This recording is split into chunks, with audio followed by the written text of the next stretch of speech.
microorganisms like bacteria. So all of these play an integral role in soil and keeping it healthy and recycling nutrients.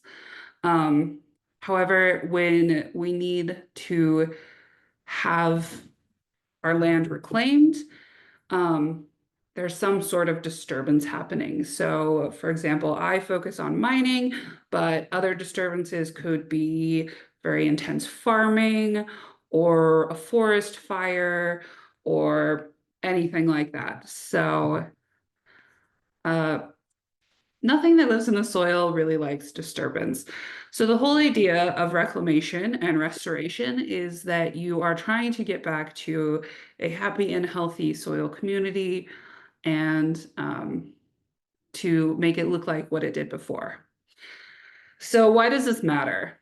So plants and soil interact constantly, and the health of the soil and the communities in the soil is going to impact the health of our plants, which are consequently going to impact our health, our animals' health, and just the health of the general ecosystem.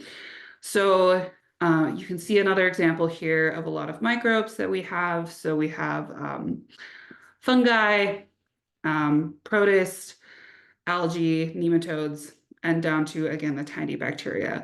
So where these interact with the plant, the microbes, there's different names for them. Not very important for this talk, but we're mostly going to focus on the bulk soil over here and the rhizosphere. So what do I mean when I say rhizosphere? So the rhizosphere is about 5-ish millimeters out from the root surface. So here we have a blown up picture of the root, and the rhizosphere is this darker brown color around it. And so the really cool thing about plants is that they can actually select and cultivate the microbial community that live in this root zone. So they're able to control to some extent what lives there. And they do this because they want to select certain kinds of microbes to live there. So a really good example is nitrogen fixing bacteria. So these occur naturally in soil, but a plant root comes along that can form a symbiosis with these. So these are legumes. And it'll say like, hey, I'm here. And then the microbe will come over, find the root, and then they'll form an association together. Another really common example of these are arbuscular mycorrhizal fungi. So we'll talk more about those later. But beyond these very close associations, plants are also able to just winnow down the larger bulk community into what they want and how to help them. So we care about this during reclamation because sometimes the soil doesn't have the appropriate microbes or the community is really depleted, so our plants aren't going to be healthy, and we have to figure out how to fix that. So one way that plants can get the right kind of microbes are they can release something called root exudates. So again, we have our blown up root here, and root exudates are carbon-rich compounds that are released by the plants. So these can be things like waste products from metabolism. So the plant no longer needs that compound and they let it go. And there will be a microbe waiting for it outside of that plant root that can metabolize that and use that as a carbon source. They can also be intentional compounds. So an example of this is when a root starts to grow, that expanding root tip will actually release a lot of sugars. And one of the reasons that we think that plants do this is to attract those microbes. So this is something we need to take into consideration when we are planting our reclamation or our restored sites. What compounds are our plants going to be releasing into the soil, and are they the things we want? So generally, the types of things that we want are going to be released by things that are supposed to be there.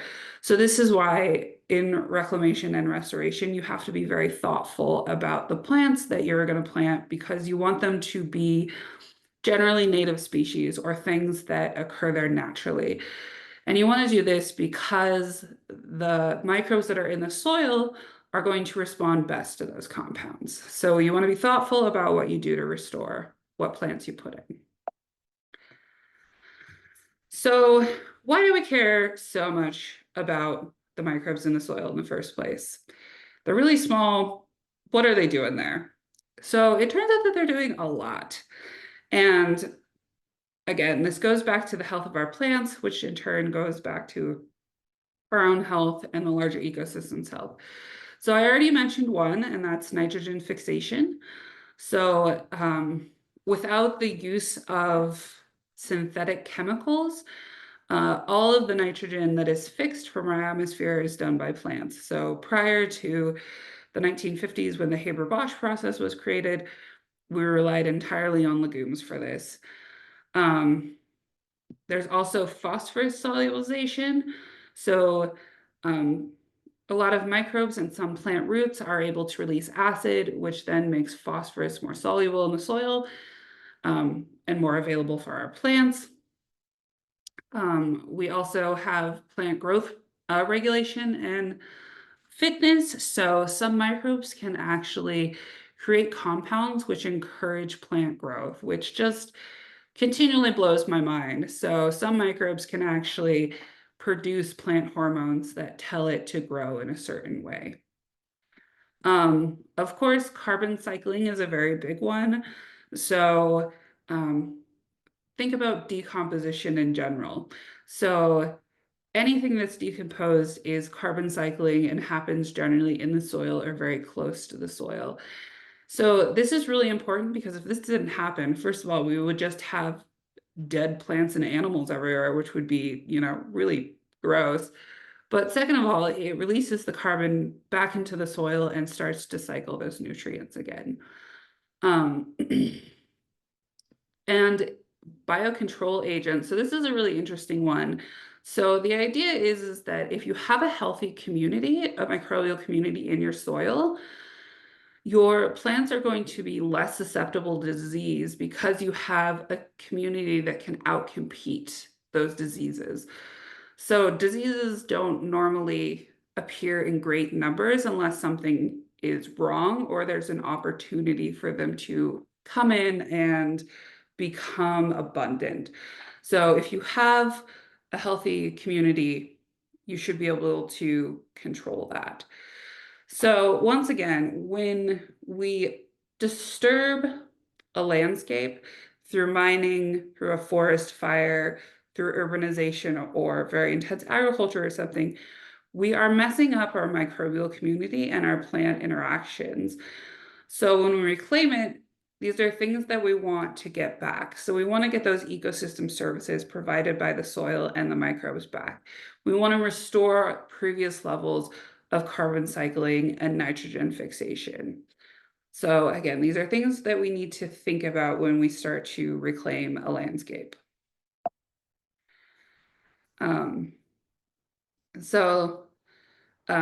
Outside of the plant, microbes in soils actually do a lot for ecosystems. So we call these ecosystem services, and they're basically anything that the soil is doing that it just does by itself. We don't have to make it do it.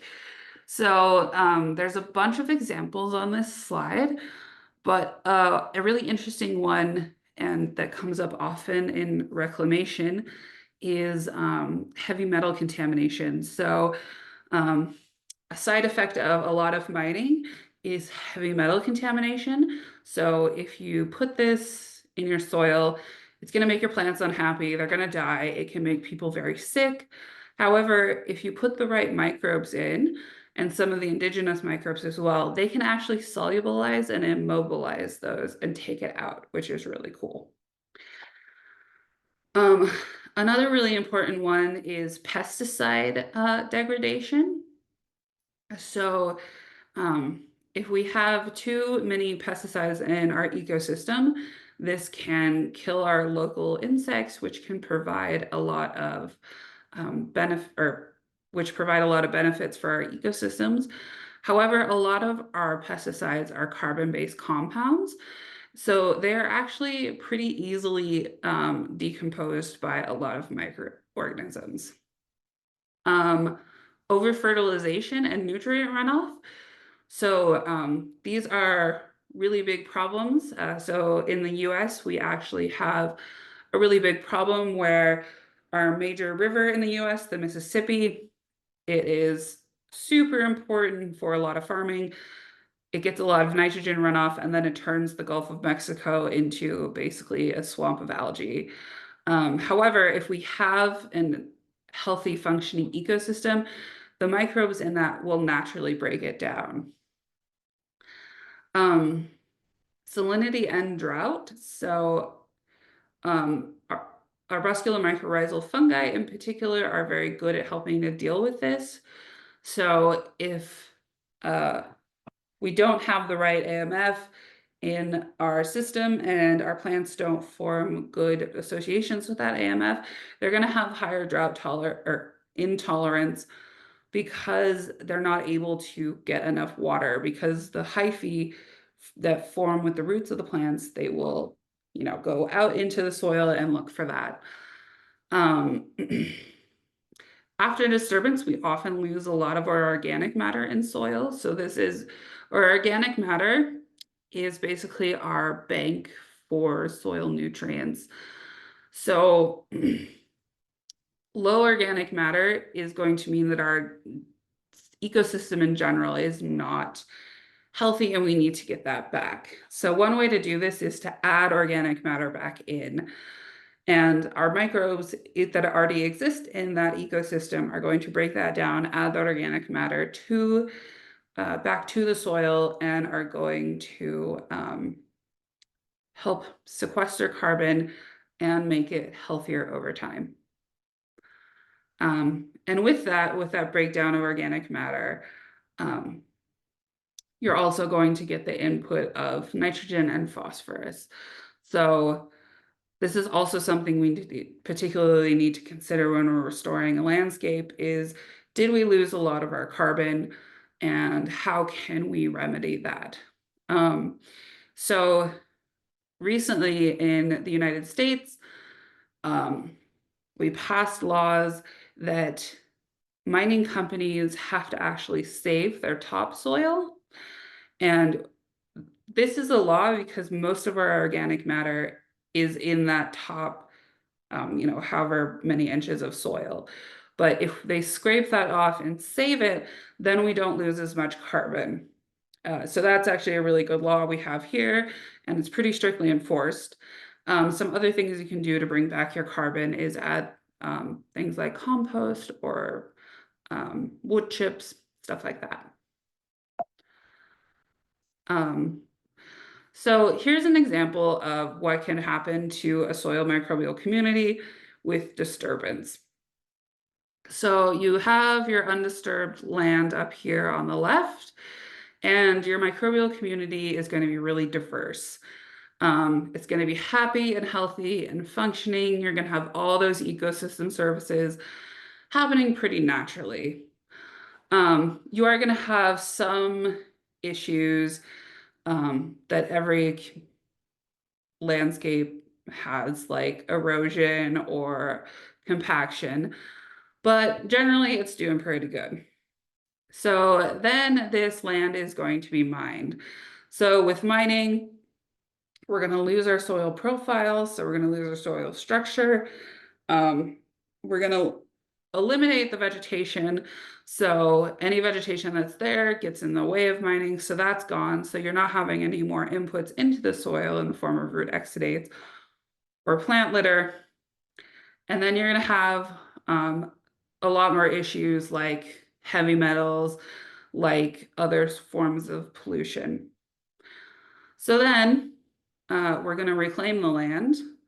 So there are different ways to do this, and we'll talk more about it, but you can have, generally when you reclaim the land, you want to put the topography back the way it was. So we call this land geomorphic reshaping. So you want to put it back how it was before. You can also do things like make lakes or channels to deal with your water. But generally, what you want to do is make it look like it used to. Um, you can, if you didn't save your topsoil, you're going to want to do that. If you didn't, you can put some sort of organic amendment in, and then you're going to want to reestablish the vegetation to what it looked like before. So prior to this, when you have your mined site, your microbial community is going to be very depleted compared to the original state. So you're going to have a lot simpler microbes, and you're going to have more oligotrophs. So these are the ones that survive on not a lot, and you're going to have a huge loss of diversity in general in your community. So after reclamation, your microbial community is going to, you're going to hope that it looks more like your original community. So you're going to see a lot more different kinds of bacteria, and they're going to perform those functions that I talked about previously. So you're going to have you're going to regain a lot of those ecosystem functions. So again, these don't work in isolation. First, you generally have to start to improve your land. So either that's improving the soil by adding some sort of organic matter, or it's reestablishing that native vegetation. And through the combination of those two, then the microbial community will start to recover. And then once that microbial community starts to recover, then it's going to enter back into that cycle and start to help those plants. So you're going to have this feedback loop between healthy soil, healthy plants, healthy microbes. So it's a positive feedback loop. So I mentioned arbuscular mycorrhizal fungi for a couple reasons. So first of all, they're incredibly important. So about 80% of land plants form associations with these. So why do they do that? Because it just seems like a lot. So it turns out that these guys are super important for a couple of reasons. So I mentioned one already, which is that the hyphae are much thinner than the roots. So here's a picture of a root, and then you can see the hyphae coming off of it. So they're very, very thin. So they're able to grow in between the soil particles and take up water. So more of a problem where I live than where you live, but it can be quite dry here. So it's very important for drought tolerance that plants have these AMF. They're also really important for nutrient uptake. So mycorrhizae in particular are good at releasing acid into the soil, which can help the help solubilize phosphorus, which is often a limiting nutrient, and then they're able to take that up and transfer it to the plant. And in return, the plant is giving the fungi carbon, so sugar. So that's what the AMF get out of it. And these are obligate symbionts, meaning that they don't live if they're not living with the plants. So they will be present in soil if plants aren't there in this spore form, which you can see here. And these are really important for reclamation because, again, we often have to remove a lot of the plants to do mining or urbanization or something. So this means that the mycorrhizae aren't going to be there anymore. They're just going to exist in that spore form. So it's really important to consider mycorrhizae when we consider reclamation, because often the level of disturbance means that we aren't going to have as many spores. So that could hinder our reclamation efforts. So this means that our plants aren't going to survive as well. So most plants can survive without AMF, but they're going to be really unhappy about it. So they're not going to be able to get as many nutrients, they're going to have more water stress, and they're just generally not going to thrive as much. Um, so here is a study from Hazel et al. In 2021, and they actually looked at the survival of plants based on whether they were inoculated with fungi. So those are the black bars. So this is a fungi that's grown in the lab that they inoculated into these plants. Then there was a whole soil inocula. So this is where they grew the plants with some sort of native soil. And then there's the non-inoculated plants. And they measured it over a couple growing seasons. So in the first growing season, most of the plants survived, but you already start to notice a difference between the treatments. And then, as you might expect with any sort of restoration, the survival went down over time, but the whole soil inocula actually had the highest survival rate, followed by the AM fungi inocula. And then the lowest survival rate was the non-inoculated. So the reason that the whole soil likely had the highest survival rate as opposed to the other AM fungi inocula is because plants can be really specific about what AMF they form associations with. So there are some generalist species of AMF which are able to form associations with a ton of different plants. But a lot of plants and a lot of AMF actually only want to form associations with a very small number of plants. So a single plant will be able to form an association with one single mycorrhizae. So by adding the whole soil in, they increase the chances that the right spore was in that soil for the right plant. So again, this is something we really need to consider when we're talking about any sort of restoration or reclamation, because if we can get away with it, we want to try to work with the naturally occurring mycorrhizae that are there, because we're more likely to get that close association or the ideal association. However, if that's not possible, if our soil is really contaminated, or if we lost all of our topsoil and we're only left with the subsoil, sometimes it is helpful to include some sort of AMF inocula in there. So these are becoming more and more commercially available. If you're interested in them, I would say get them from a reputable company that's well known for this kind of thing. I feel like there's a lot of products out there which promise big results and don't deliver a lot. And they can be very expensive, so just be very careful. But again, ideally, we want to work with what's already there. So that's why doing the whole soil is ideal. However, again, if we lose that, we can lose that spore bank, in which case we might have to use some sort of inocula.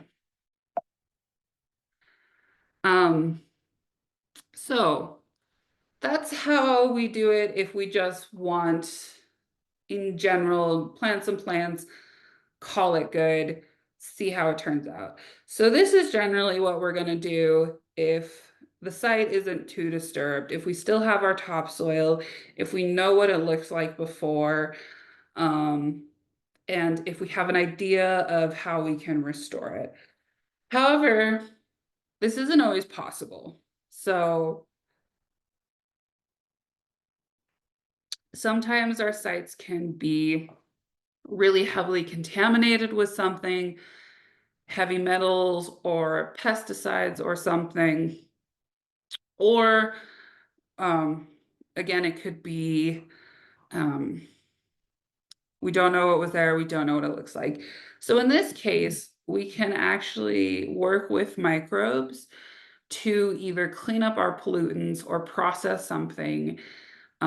So this is where we would want to manipulate our environment in a way other than just planting plants. So if we want to do that, we have to think about what's going on in our ecosystem and how to take advantage of it. So the really cool thing about microbes is that they can decompose everything. So you might have heard about like fungi that can degrade plastic or bacteria that can degrade oil. So if it's there, sooner or later, a microbe will degrade it. So if we know that our ecosystem is heavily contaminated with, say, jet fuel, we know how to manipulate that environment in order to make that degradation more favorable. So the first thing we have to know is how it's degraded. So when we commonly think of degradation, we think of the classical, like a starch is broken down into its components, and then some of it will be incorporated into the microbial biomass, and the byproduct is usually water and carbon dioxide. However, a lot of contaminants that are common in ecosystems in need of reclamation aren't that straightforward. So a lot of them are not going to be the standard stuff we find, like plant litter. And a lot of them are going to need special situations in which to decompose. And ideally, we want to work with the microbes that are there and just provide them the right sort of situation in order to start this decomposition. So we have to know what the contamination is, which will then tell us how it will decompose. So one of the most important things we can know is what is going to be the terminal electron acceptor. So for most things, including you and me, we breathe oxygen. And then as the series of biochemical reactions happen within our body, those electrons are bounced along and we reduce oxygen into water. So this is the most efficient, and most microbes will want to be here if possible. So if you know that your contaminant is able to be degraded in an aerobic environment, one way that you can speed this up is by adding or aerating your soil. That's going to speed up the reaction. However, a lot of them don't. So the next most energy efficient one is nitrate here, which is then oxidized into nitrogen dioxide or nitrogen gas. Sorry about that. So in this case, if you knew that your contaminant was able to be broken down by something that uses nitrate as a terminal electron acceptor, you would want to somehow remove oxygen from this environment. So you would want to make this reaction more favorable. So the the fastest sort of contaminant cleaning is going to happen up here with oxygen, and it's going to be the least efficient down here where it's carbon dioxide. So again, how you can manipulate your environment in order to have this. So for example, if if you have a bacteria that uses sulfate as its terminal electron acceptor, you can do a couple things to speed up that contamination cleanup. One is you want to limit oxygen again, and the other is you can actually add sulfate into your soil, because then you want to make sure that it's there and able to use. And then for their carbon source, they will turn to whatever your contamination is. So there's a whole bunch of, I just told you a lot about decomposition, but now we'll actually talk a little bit more about it. So on its basic level, it's just going to be mineralization. So you might have heard this term before if you've ever taken a soil science class. It's very common. But mineralization and decomposition are essentially the same thing. So mineralization is just the conversion of an organic form into an inorganic form through microbial decomposition.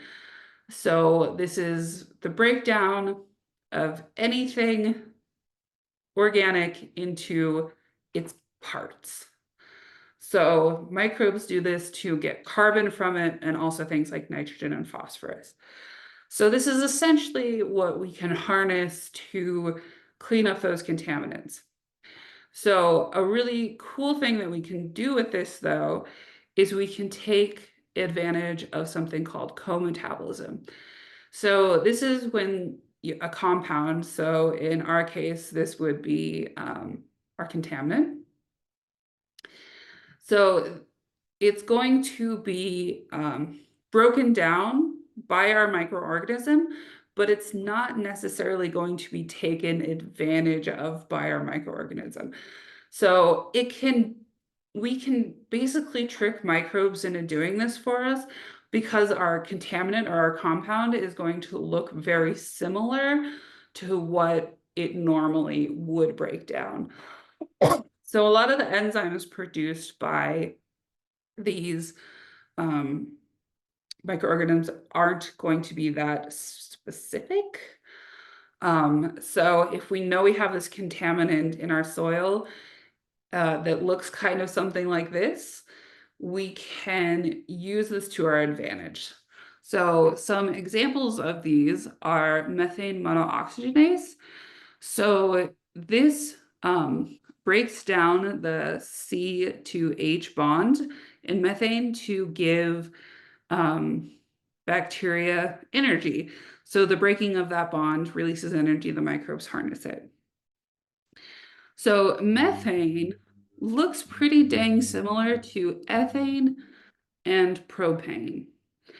And so if, for example, we have propane or ethane contaminated soils, we can take advantage of this methane monooxygenase, which is a pretty common enzyme and often found in our indigenous communities.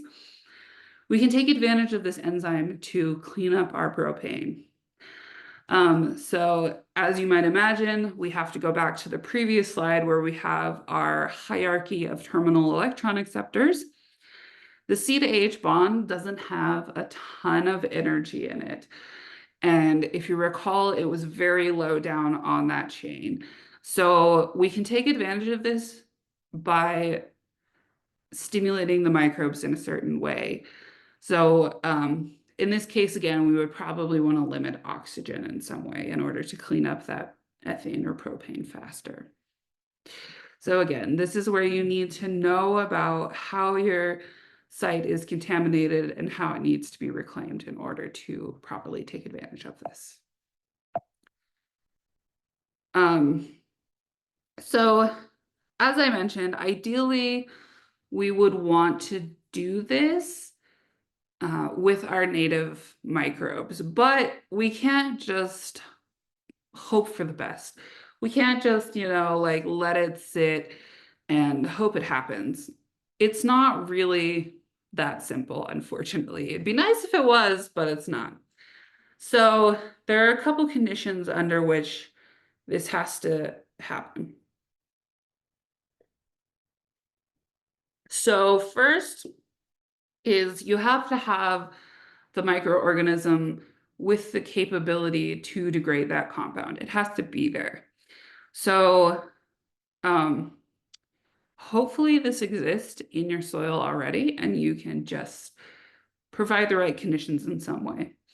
However, if it's a particularly icky compound or complex compound or something, you can actually engineer microorganisms in the lab, grow them in abundance, and apply them. And this can be really long and tedious and expensive to do. So again, this is why we want to ideally do it with our native populations. But if you can't, this is an option. And by engineering your microbes, then you can ensure that you have that capability there. So you know that the microbe is there, you know it can degrade your compound. So the second condition is that it has to be accessible. Whatever you want it to degrade has to be accessible. So you can do this in a couple of different ways. So it can be what we call microenvironmental isolation. So are the conditions anaerobic or aerobic? So this is going to be what is it right now and what do you need it to be? So if you have a very wet soil and you have an anaerobic environment, but you know that your compound needs oxygen to decompose, you might want to drain your soil, or you might want to add aeration in some way in order to speed up that degradation. Another very common thing is that your contamination can be stuck up in a soil aggregate. So if you haven't taken a soil science class, soil aggregates are literally just like the clumps of soil.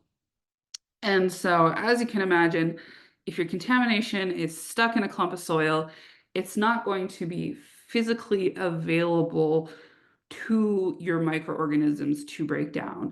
So if you have this problem, you could deal with it by tilling your soil really well. So you'd want to break up those aggregates and make them more available. So another one could be how soluble is it? So sometimes it's going to be solvent in water, in which case, great, water is easily available, make it soluble in that. However, if it's insoluble in water, you might want to figure out some sort of solvent that it can be soluble in. So you'd want to do this because microbes work best when the compounds they're trying to degrade are in solution of some sort. So in soil, this would ideally be water. But again, if your pollution is not soluble in regular water, it's got to be soluble in something else. Otherwise, it's not going to be available for those microbes. And then finally, you want to make sure that whatever you're trying to remediate and reclaim from that environment isn't sorbed onto a solid surface. So soils are full of clays. Clays have negative charges. And so it's very common for a lot of our pollution to be stuck to the surface of clays. And if they're stuck to the surface of clays, they're not going to be available for decomposition. So if your contamination or your pollution is stuck onto a clay, you're going to need to figure out how to get it off that. So one very common way to do that is to change the pH of your soil. It can be kind of hard to do that. If this is your situation, I'm really sorry. It's very hard to deal with. Good luck to you. So the last one, and probably the most easy to do and adapt to, is the environmental conditions. So you want to make sure that everything is exactly how you want your microbe wants to exist. So you want to make sure that the temperature is right. So where I live, it can be quite cold. Microbes don't like to be cold. Their metabolism slows down a lot. So you can heat up the soil. Water, you don't want too much and you don't want too little. So you want to have the right moisture levels for the optimum metabolism for your microorganisms. Cofactors.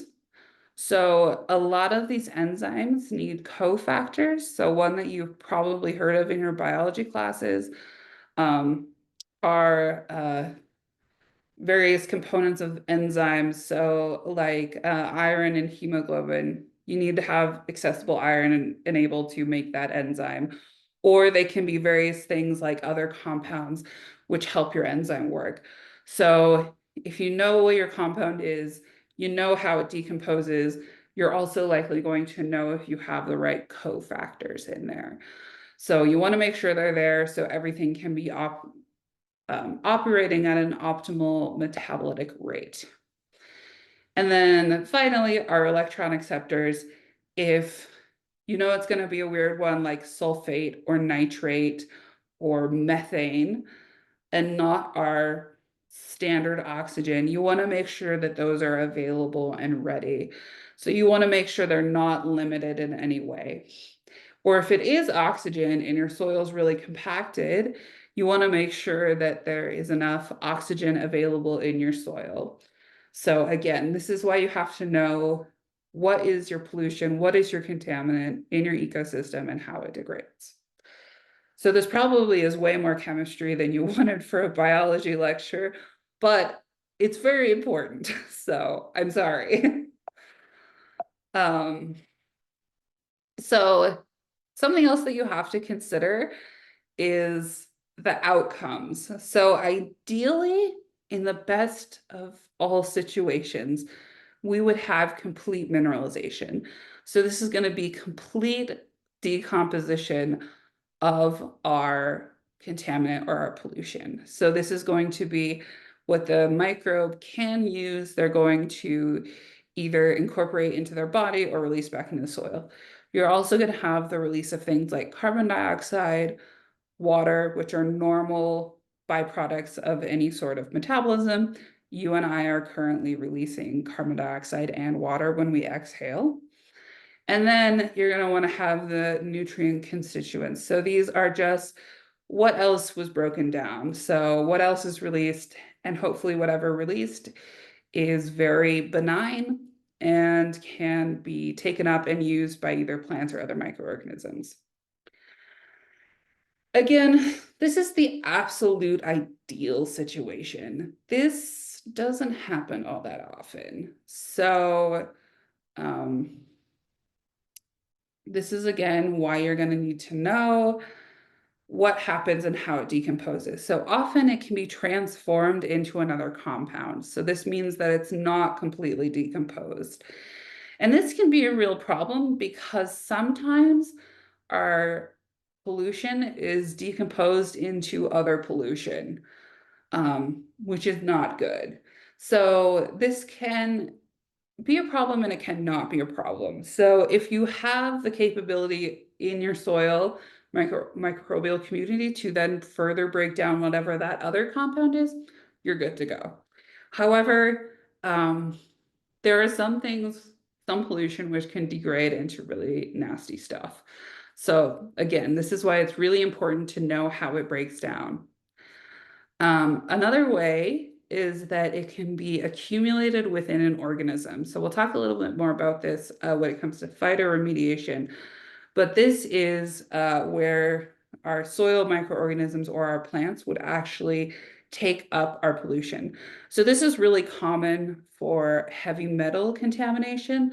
So often we can either grow microorganisms or plants which will take up those heavy metals. And then we can basically remove those from our environment. So we haven't necessarily dealt with the problem, but it's now contained, whereas before it was just floating out in there. So this is basically a containment method. So after that, after we remove that organism, then we can deal with it in a certain way. So it could be by burning it off, by sending it to a landfill, or various other methods. But basically, we want to keep it contained. And then the last way is it can be polymerized or bonded to something else. So in the previous slide, I said you need to make sure that your pollution isn't absorbed onto like clay contents. Well, sometimes, you can break it down into less harmful things, which then could absorb onto the clay. And that would be an acceptable outcome, as long as it's not a secondary and toxic compound. If you know that it's going to be bonded onto another material, you could do that and then move that material. So you could have it go from like a insoluble compound into a soluble compound, and then you could remove that water and deal with it. So that is certainly a way to deal with it as well.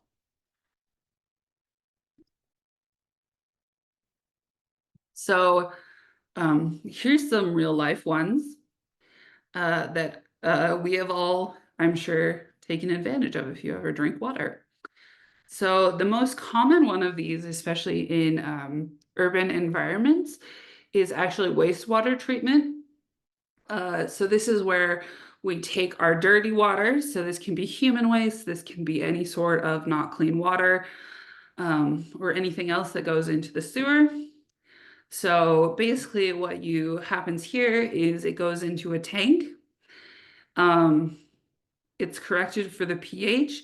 Then it goes into an anaerobic chamber. So that's where you're taking advantage of the terminal electron acceptors, which are lower down on that. So a byproduct, a lot of this is biogas. So a byproduct is often like methane. And this can actually be captured and used as a fuel, which is pretty cool. So it's going to sit in this anaerobic chamber for quite some time. And then once the production of gas goes down, we know that those the bacteria have used up all of their food in that water, and we're not going to get a production of gas anymore. So then it's going to be moved into an aeration tank. So there's going to be stirrers here, which are going to stir that wastewater and pump in oxygen. And so this is when we're going to move back up that terminal electron acceptor and ladder to our oxygen. So this is going to further break down a lot of those contaminants and further break it down. And then it's going to go to a final filtering step. And then after that, we have our clean water. And so this is actually a pretty cool process because we don't actually put in a lot. So in most wastewater treatment plants, the first two steps, the anaerobic chamber here where we get our gas, and the aeration tank, we don't add anything to that besides some air. It's all done with the microbes that are already living there. So it's pretty cool and it's actually pretty cheap to do. What makes wastewater treatment much more effective is the steps lower down where we have filtering and that kind of stuff. But the first two steps are actually very efficient and very cheap, which is, I think, really cool. And it takes advantage of our natural microbes, which I also think is really cool. That's water, of course. I just bring it up, even though my specialty is soil, because it's most people have seen or experienced a wastewater treatment at some level. In soil or sediment, though, where there's a couple different things, which we'll talk about more in the next slide. So we have in situ bioremediation, solid phase biotreatment, also called land farming, slurry phase biotreatment or bioreactor, and phytoremediation. So ex situ bioremediation, or land farming or solid phase treatment. So this is where you're going to take your contaminated soil. So in this top one, the contaminated soil is our purple here. And you're gonna put it in a secondary location. So ex situ means outside, outside of the original site. So once you have it in your secondary location, you can add things like nutrients or water. And so those are going to make those conditions right in which to you're going to make your microbes happy and you're going to stimulate the decomposition of your pollution. Another way to do this is to, again, dig out your contaminated soil, and then you're going to bring it to a secondary site and treat it in some way. So in the picture on the bottom, they're actually burning off the pollution. Um, this is a good choice if you know it's going to burn off. Um, However, it can cause problems like you sterilize your soil and you're going to lose organic matter. Um, so ex situ bioremediation is most common for heavily contaminated soils that are um, not super widespread. So it's very common for really bad pollutants too. So basically, you want to contain it and you want to move it to a secondary site where you can control the environmental conditions. So the biggest upside of this method is that you can control it. So you have complete control over what plants are there or not there, what nutrients are there or not there, and how much water it is. You can also add other things like microbes, um, and that kind of stuff. So you have a very high level of control. Some downsides of this method are you can accidentally contaminate another site. So if you're not careful, if you're moving contaminated soil from one site to another, you can inadvertently just contaminate that other site.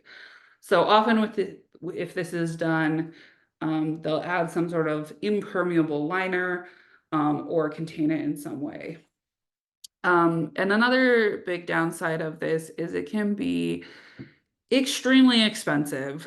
So as you can imagine, digging up a whole bunch of dirt and moving it around is wildly expensive.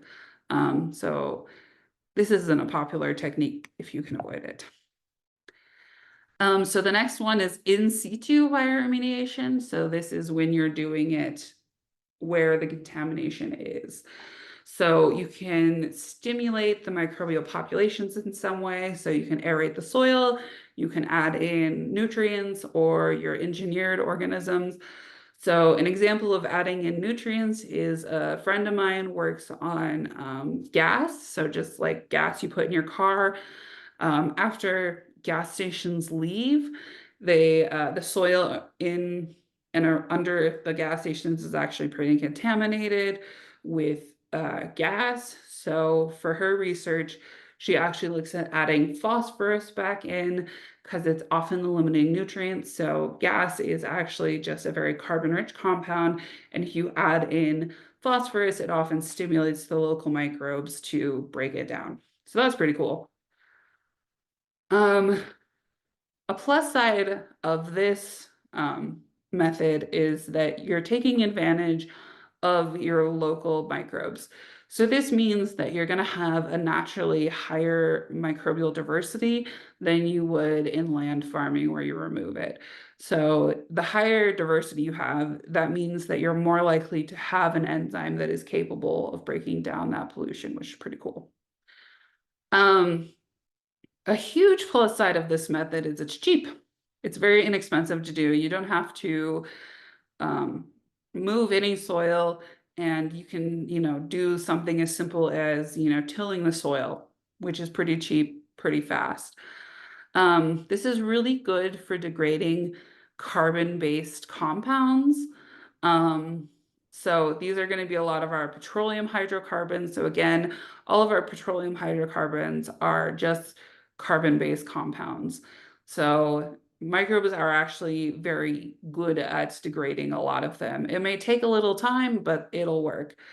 They're also very good at degrading phenols, because those are just carbon-rich circles. This one's a little sticky because some of the phenols can be pretty gross and damaging for human health. And it's also good at degrading like benzene or toluene or xylene, which again are all compounds which are very carbon rich. And then the last thing we'll talk about is phytoremediation.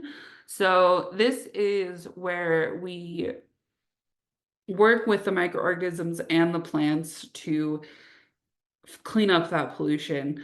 So this is where this is going to happen in the rhizosphere, which I talked about before. So if we stimulate our plant growth, it's going to stimulate that rhizosphere area and it's going to break that down. Another way to do it is phytoimmobilization, which is where that plant is going to take up that pollution. It's going to incorporate it into its biomass, and then you can just remove it that way, which is pretty cool. So that was all the background. That was an absolute crap ton of background. So how is this actually done? So I actually do research on this,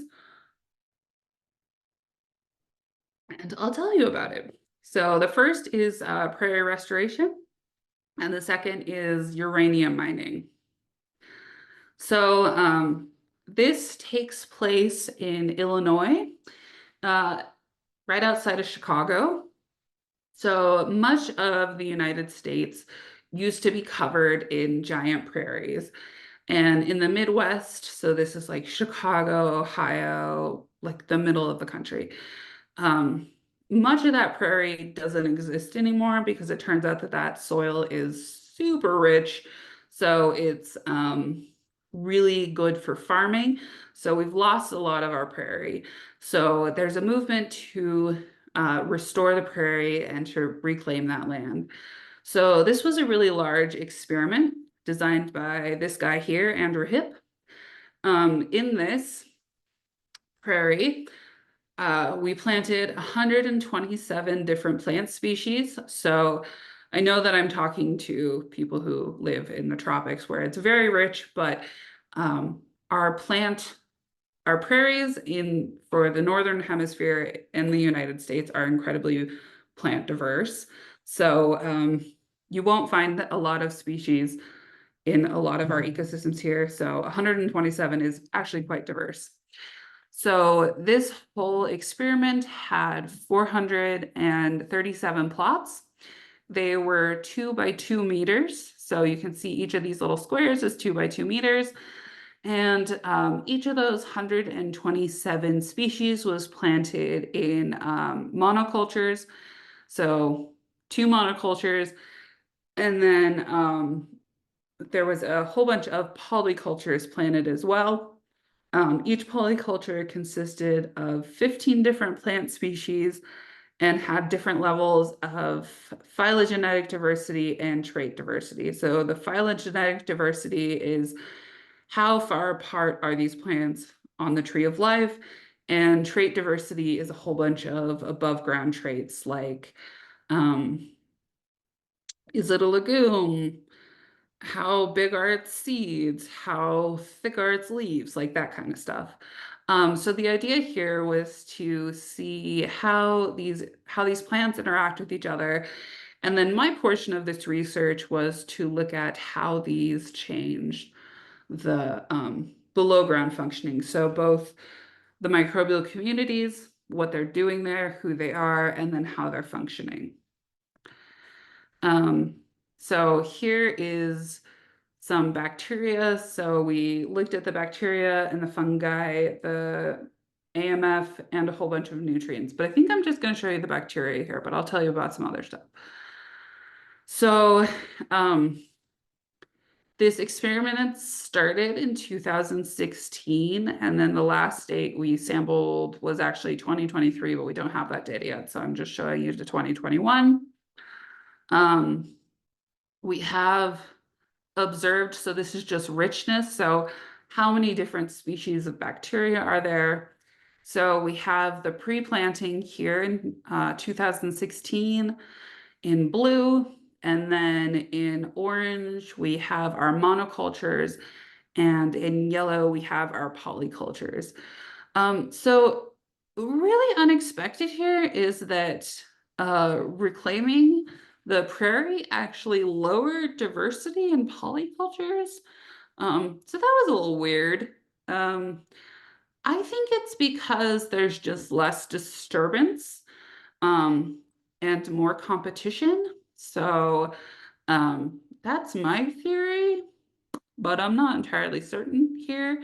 What's interesting is we do see a difference between our polycultures and monocultures. Um, Again, I'm not entirely certain what's going on there. Still thinking about it. So we did see an overall decrease in our diversity, which is interesting. And then on the right here, we have evenness. So evenness takes into account both how many species they are and how widely present there are. So I always use a zoo as an example to explain this. So you can have a zoo with 20 animals total, but you can have, um, 10 species and two animals each. That's a very diverse and a very even one because you have no big abundance of any sort of species. But then you can have another zoo which has 20 total animals, but it has 15 elephants and 5 monkeys. That's a very uneven and undiverse um, ecosystem or zoo. So you can conversely have something that has, a zoo that has 20 animals, 10 species, but you still have 10 elephants. So that you would have the same diversity as our first zoo, but it'd be very uneven because 10 of your 20 animals are still elephants. So that explainer aside, we have the same data here. So our bacteria, our pre-planting, it's pretty even. So that means that we have a lot of our microbes are present everywhere.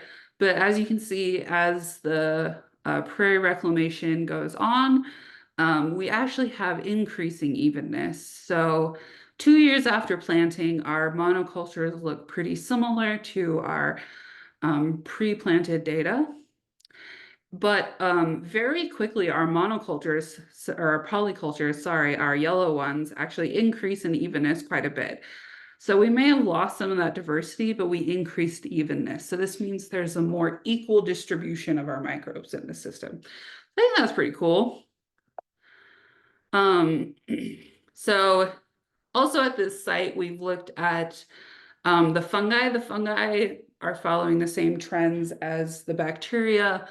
And then we're seeing an increase in carbon content. So there's more carbon sequestered in the soil, and we see higher enzyme activities. So the microbes are more active.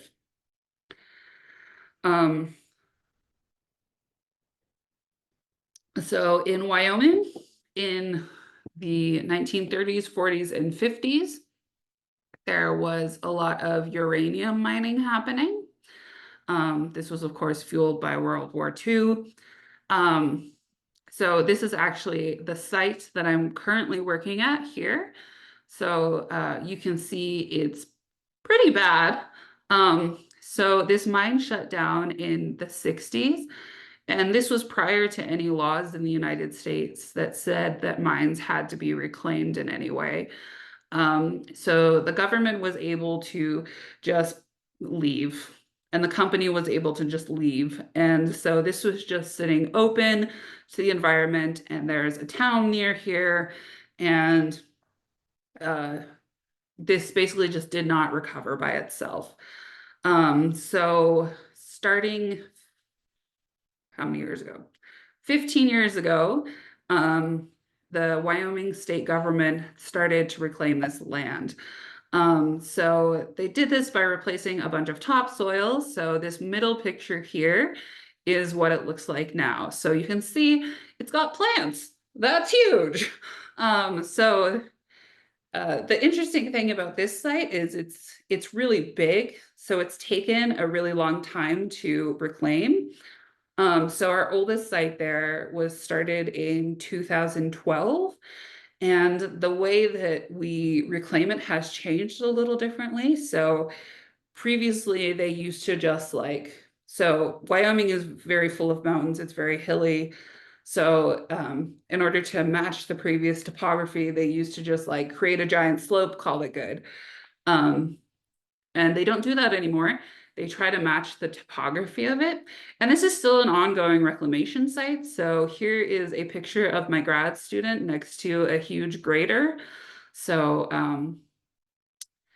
she's not very tall, but as you can see, this is a huge piece of equipment. So it is still active and still going. And then, so her and I are asking, how does the soil recover with reclamation? So nearby, there is a whole bunch of undisturbed sites. So we're comparing the reclamations to the undisturbed sites and seeing how they compare in a bunch of soil nutrients. So she's currently working on measuring ammonium nitrate, but we've also done organic matter, um, microbial biomass, and we're going to sequence the microbial communities. And here she is taking a soil core. So we went out this summer, climbed up and down a bunch of hills, took a whole bunch of soil samples and hiked around a lot. It was so much work. Um, but so this is being reclaimed because this is a really important area for wildlife. And again, there's a town nearby. So I don't have any results for you for this because again, this was in August. So we're working on it, but I can tell you just super briefly that they didn't save any of the topsoil. So the reclaimed sites um, have much lower organic matter than the undisturbed sites. So I know that already. And then the soil structure, so is very poor, so it doesn't have a lot of soil aggregates. It's very sandy and it doesn't hold as much water as the undisturbed sites. So, come back in 2 years and she will have hopefully defended her master's thesis. So yeah. And with that, thanks to the National Science Foundation, the University of Wyoming, and the Morton Arboretum, and all these people who helped me do the science. So with that, who has questions? Oh, this is the pretty prairie I was talking about. It's very nice. Okay, thank you very much, Dr. Bell, for highly informative and thought-provoking lecture. So, before we go to the next sessions, let me conclude some points of previous presentation. Maybe for the first in soil, microbes and plants interact each other, especially in rhizosphere zone, which kind of microbes specifically selected and altered by the plant through the root exudates. And then we also learn about one of the microbe agents we can use for land restoration is arbuscular mycorrhizal fungi, which interact with plant roots and help in nutrient uptake, gathering the water and solubilize in nutrients and mineral. However, to maximize the growth of the microbe or other important microbe, we should consider the understand about the principle of removing the contaminants, including the terminal donor and acceptor that involve in pollutant remediations. We also see another important for biodegradation that we must be considered is involve the organism that degrade the pollutant must be in the lands, and then the target compound must be accessible, and then water, nutrients, temperature, and other environmental factor should be available. And then so we have two options to remediate the land. For the first one is ex situ bioremediation with land farming maybe, or solid paste treatment, which we can control the environmental condition. We can it's also can be used for common contaminated soil, but we know it is highly cost to transport the contaminated soil. And also we has the second choice is in situ bioremediation by stimulate the local microbe through biostimulation. And also it is less expensive and higher microbial diversity, as well as good for organics, including oil contamination. And also we see amazing research from Dr. Bells in prairie restorations and uranium reclamation that has many years to make the land could be planted. So in Bangka Belitung, we also has Dr. Bell extinct mining that's lived by the local miner, which like hollow hole in our islands. So this is may very important maybe for our lecture today. So because the time is short, before we continue the session, I would like to greet and thank to Dean of Faculty of Science and Engineering of Bangka Belitung University with Miss Eka Sari Wijianti MT. And also the lecturer and expertise from University of Patimura and University of Lambung Mangkurat. Thank you, Miss or Mr. for joining the webinar. So we shall now open the question and answer sessions. I kindly invite participants to asking some question by raise hand or submit their question in the chat box. Okay, so we have 5 questions. Let Okay. me see. Clarissa asked what to do about pathogens in the promotion of plant growth promoting microbes in tropical agricultural systems. So I don't know a ton about tropical agricultural systems, but in temperate ones, the best way to deal with this is actually crop rotation. And I imagine it would be pretty effective in tropical systems as well. So you don't want to grow the same crop on top of the same crop because that allows for that pathogen to build up. If you keep moving the crops, it won't allow for that pathogen to build up. If you have a generalist pathogen, you might want to take a break in that field for a bit because if the plant isn't there, it can't infect it. That wasn't a great one because I don't know a lot about tropical agricultural systems, so sorry about that. So, Mr. Bell, Dr. Bell, this Miss Eka Sari will give some questions. Okay. Okay, thank you, Moderator Pak Adi. Thank you very much for your insightful presentation, Dr. Bells. It was truly informative. I'm Eka Sari, biology lecturer from the University of Bangka Belitung. My question relates to a local environmental issue we face in our region. In Bangka Island, decades of tin mining have caused serious land degradation. Particularly heavy metal contamination, loss of native topsoil, and disruption of indigenous soil microbial communities. Based on your research, how can native or engineered microbial consortia be used to rehabilitate such post-mining tropical soils? And do you see local microbial biodiversity as a key asset in shaping sustainable and globally adaptable soil reclamation strategies? Thank you. Well, that was a big question. So I haven't done a ton of bioengineering, so I think you should ask someone else that, but heavy metals are really hard. So in that case, you might want to look at something like land farming where you can actually like isolate and remove that. But another way is so the best way is to like stimulate your local microbial communities. So yes, I do think that promoting microbial diversity is a really good way and sustainable way to tackle reclamation. So some of the best ways you can do this is by adding back in organic matter. So if you add in organic matter, so often we lose a lot of our organic matter in our soil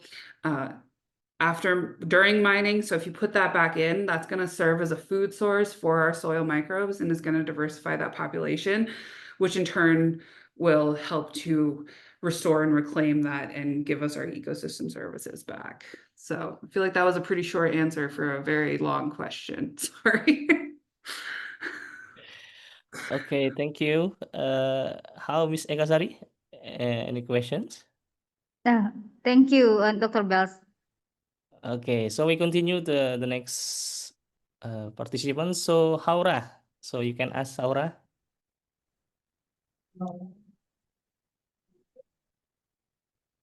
Thank you for this opportunity, Mr. Adi as moderator. First, I will also like to thank Dr. Bell for the valuable knowledge she has shared today. My name is Haura Kudu Asharifa, a biology student at the University of Bangka, Belitung. May I ask one question?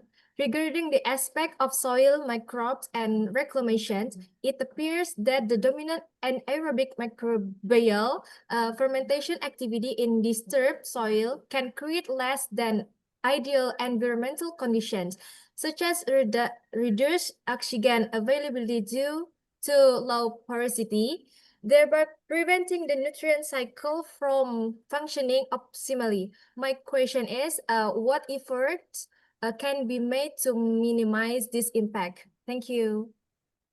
So you want to find some way to drain your soil. So this can be as simple as like digging a ditch nearby and seeing if it flows in.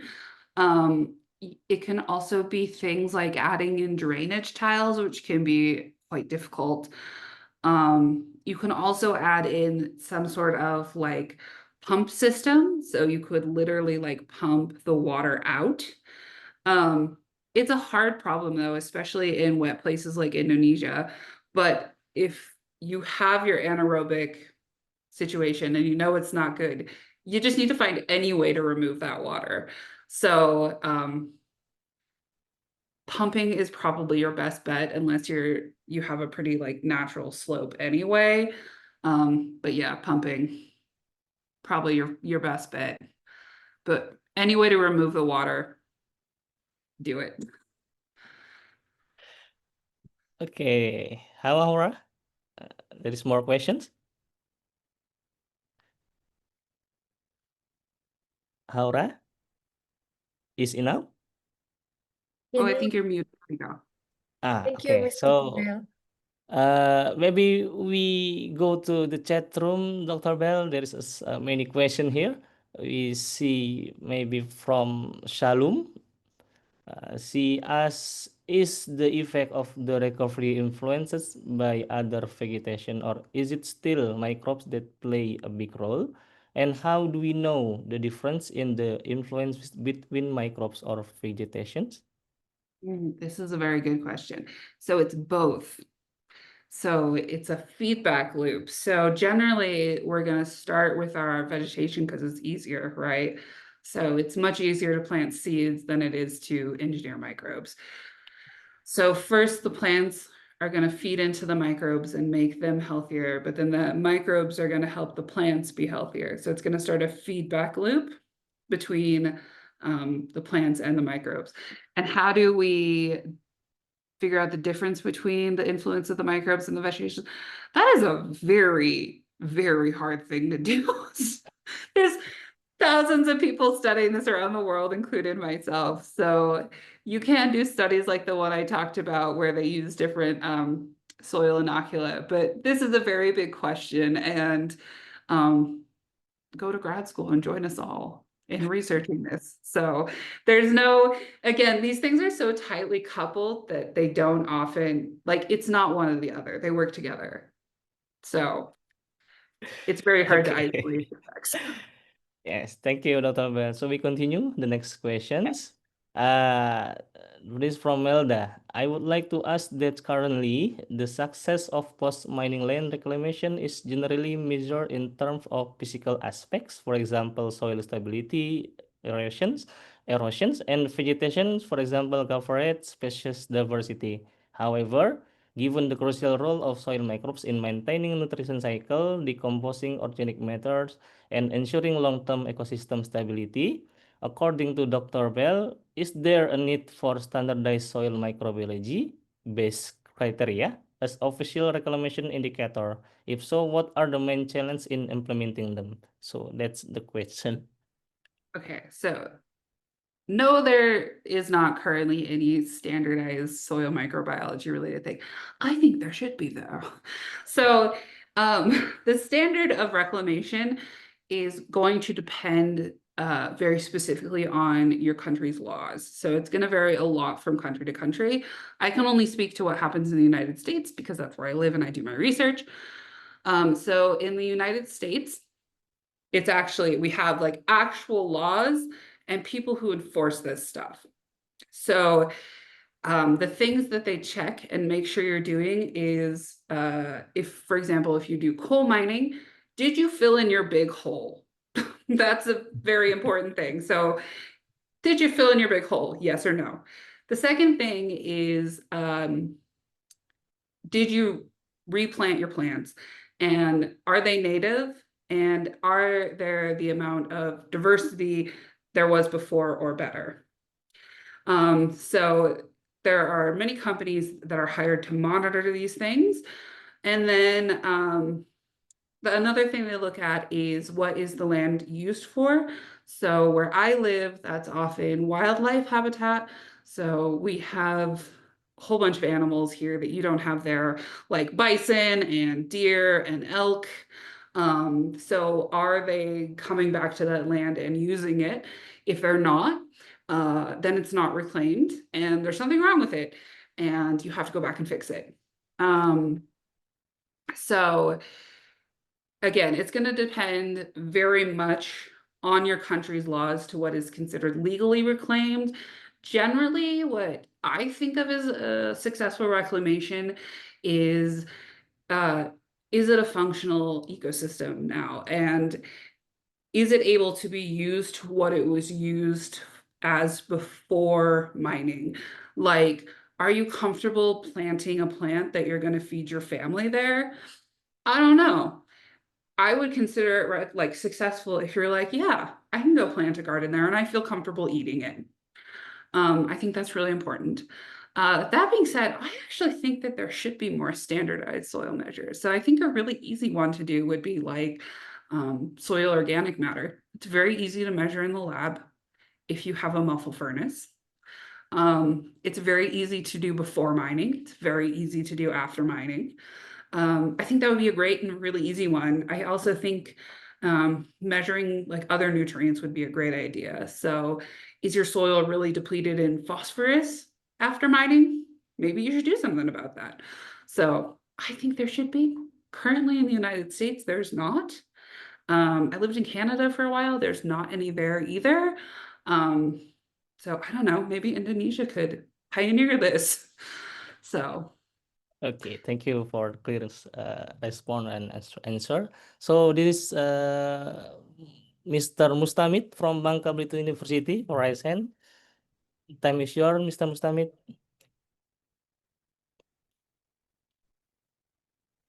So he asked, what is the loss of ecosystem function due to the simplification of microbial communities? Well, it can be huge. So a really good example of the loss of ecosystem functions due to disturbance is actually the Chernobyl exclusion zone. So there is very high background levels of radiation still. And it actually really slowed decomposition. So there is a huge buildup of plant matter there currently. So there's not a lot of carbon going into the soil. There's not a lot of decomposition. So obviously the loss of ecosystem functions is going to depend on the extent of the disturbance. But yeah, that's a really cool one, I think. So. Okay, so is there any questions against Mr. Mustamid? Yeah, I'm Mustamid. Excuse me. Yeah. Yes, please. Dr. Jennifer, I have answer. Question. Number one, how can soil microbes contribute to land reclamation in post-mining areas? Number two, which specific type of microbes are most effective in improving soil fertility and structural during reclamation? To end question. Thank you. Okay. So I would say there's not a single species that is the best. So generally, we want to have a whole community there, because they're going to work together.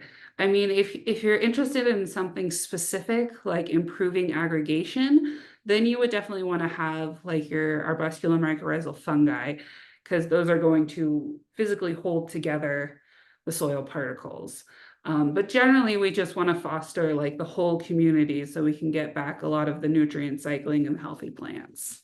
So again, I feel like that was a short answer for a very complicated question, but thank you. Okay. Is there questions, Mr. Mit? Okay, so we continue in the chat room.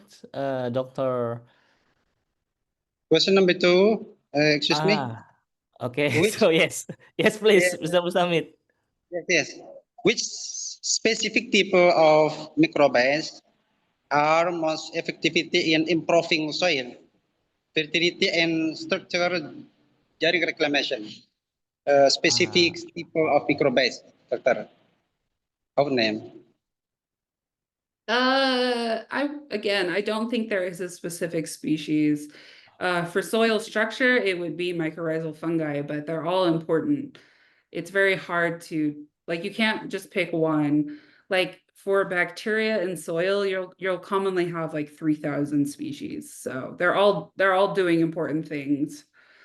So there's no one. You need them all. Okay. So, Mr. Mustamid, Okay. there is no Okay, thank you. specific species, yes? Okay. Okay, so continue from our guests. This is from other universities, from Lambung Mangkurat University with Miss Listina. She has questions. Microbes do for ecosystem and soil, which shows that microbes can affect drought and salinity. How can microbes help or worsen these conditions? Wait, which From question? the upper questions, Dr. Bell. The first question that we go. Sorry, I'm trying to find it. Okay, she asked about how can microbes help or make it worse for soils? Well, it can make it worse, like if you have a disease. So, diseases often thrive with disturbance, which is what we find when we have mining, or any other sort of disturbance.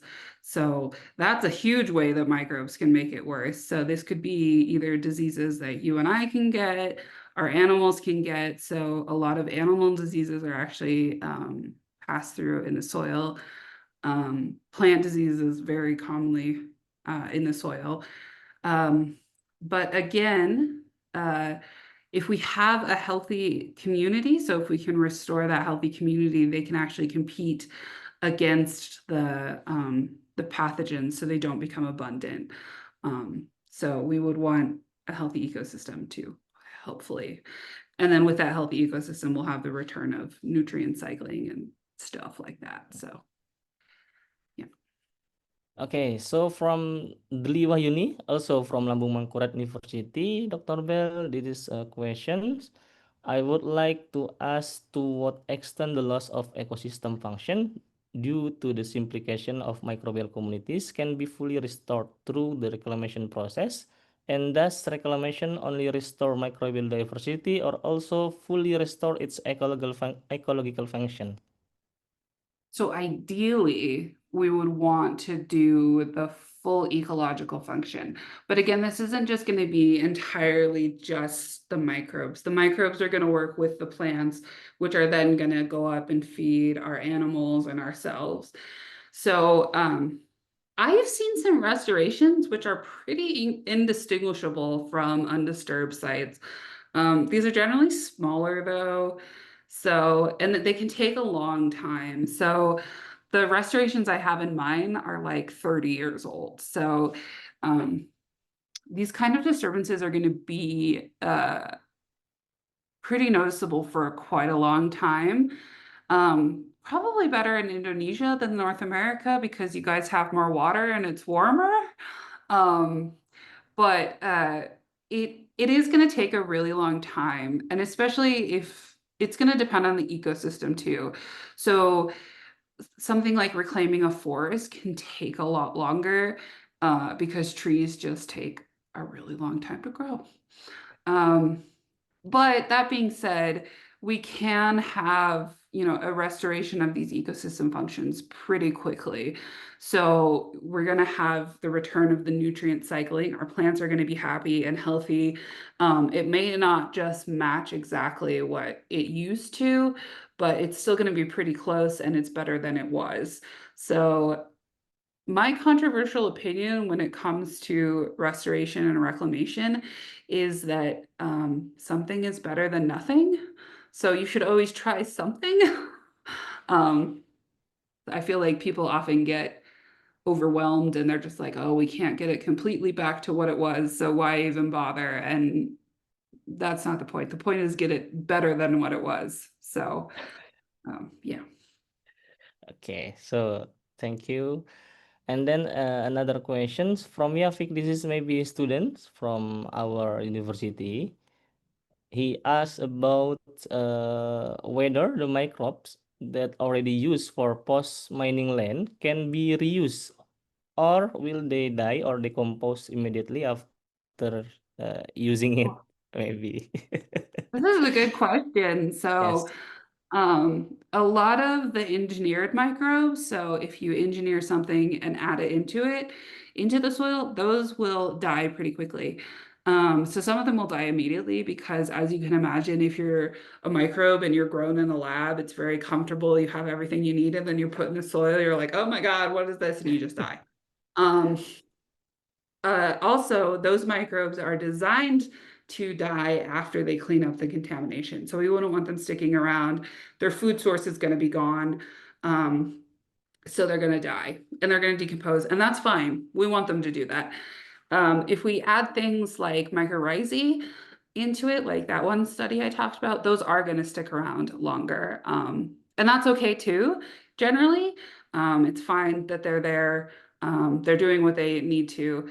So it really depends on what kind of microbes you're adding. But generally, they're going to die if they need to, or they're going to live if they need to. It depends on the use.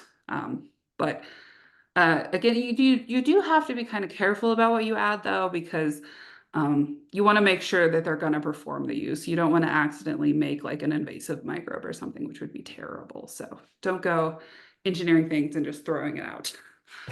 Oh. Okay, thank you.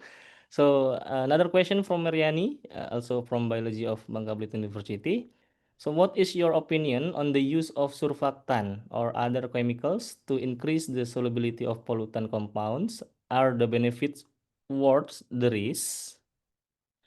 This is also a very good question. So I think this is where you have to know a lot about what your pollutant is, right? So is it worse than introducing a surfactant? So surfactants certainly can have really negative effects. Like it's going to affect the other microbes that are present and it can kill some of them, which is not great. But if your pollution is really bad and is going to make the local town sick, it's probably worth it. So this is one of the situations where you really need to know a lot about your pollution. And you also might want to look into something like land farming, so where you could contain it. So for example, if it's not a huge contamination, you could, isolate it in some way, add your solvent in, remove your pollution, and that's it. Again, you really need to know what your pollution is, though. You can't just go out and toss this stuff in the soil. In that case, it's not worth the risk at all. So you really need to understand what your pollution is and how it's going to decompose before you do this. So most of the time, I think it's worth the risk. Sometimes absolutely not. So. Okay, so Dr. Jennifer, we maybe run off of the time, but maybe we have one question again for this session.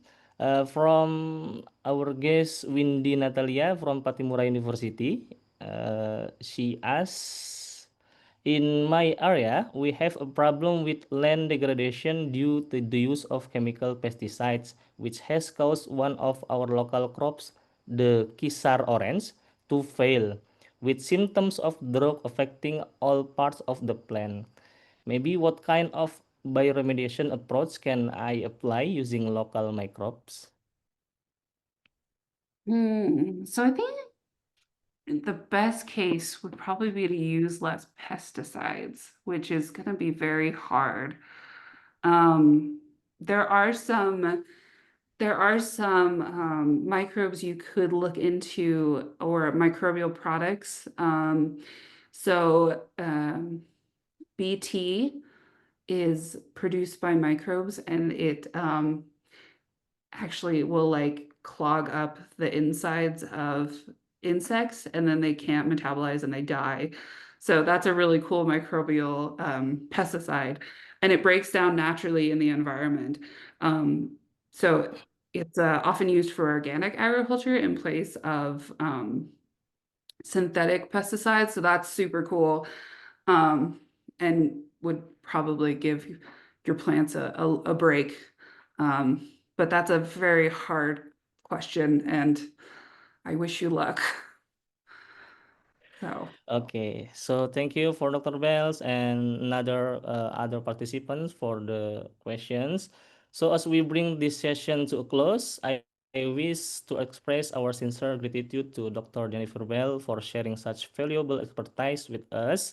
Your presentation has undoubtedly enriched our understanding of soil microbes and its application in land restorations. I would also like to thank all the students, lecturers, and the dean faculty members from the various participating universities for your active participating and engagement. On behalf of the organizing committee, I hereby officially close today's webinar. May the knowledge gained today serve as inspiration for your future academics and research. And therefore, with that, I officially close these sessions. And I now return the program to our Master of Ceremony to continue with the next agenda. Thank you very much, and I wish you continued success in your studies. Wassalamualaikum warahmatullahi wabarakatuh. thanks, everybody. Bye.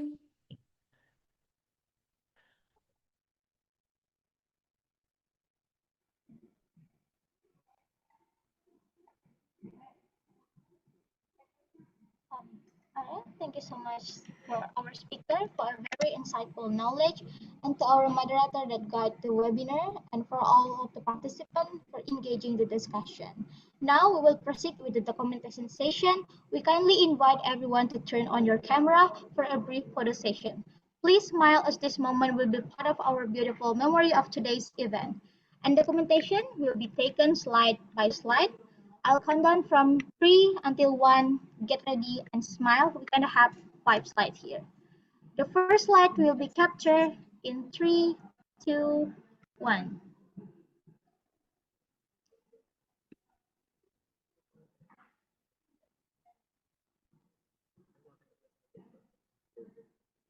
All right, the second slide will be captured in 3, 2, 1.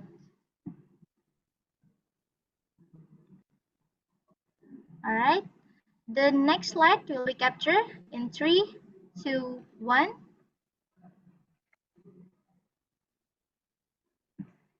The fourth slide will be taken in 3, 2, 1. And last slide will be captured in 3, 2, 1. All right, everyone, thank you so much for that. Next, we are going to have a symbolic certificate presentation as a token of appreciation to our moderator and also speaker. The first certificate will be given toward our moderator, Mr. Ahmad Arsyadi, MSc, M.Agr.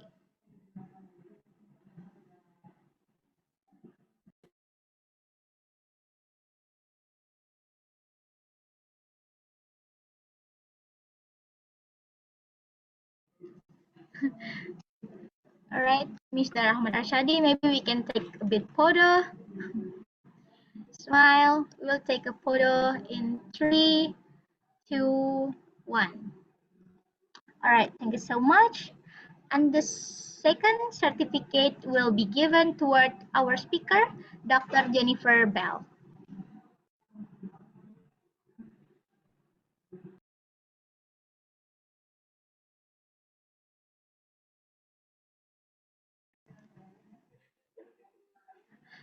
All right, Mr. Jennifer, maybe you can smile. We'll take a photo in 3, 2, 1. All right, I think it's done. So thank you so much for everyone to participate here. And this is our next agenda. We would also like to acknowledge the 10 most active participants in today's webinar.